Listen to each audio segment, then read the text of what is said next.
आज 100 days diet plan में देखिए ये 86 का डाइट प्लान।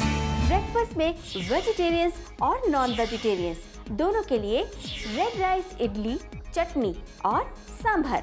मॉर्निंग मिड मील में पोमग्रेनेट। लंच में वेजिटेरियंस के लिए whole wheat noodles, mushroom sauce, vegetables and green chillies.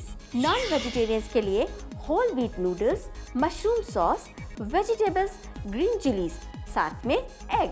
Evening mid मील में मेथी का थेपला, साथ में योगर्ट। डिनर में वेजिटेरियंस के लिए कोकोनट एंड टैमरिंड करी, ब्राउन राइस, साथ में carrot and beetroot salad. Non vegetarians के लिए coconut, tamarind and chicken curry, brown rice, साथ में कैरेट एंड बीटरूट सैलेड।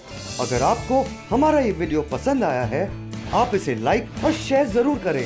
नए वीडियोस की जानकारी के लिए हमारे YouTube चैनल MyFoodCourt को अभी सब्सक्राइब करें और नए वीडियोस देखने के लिए बेल बटन जरूर क्लिक करें।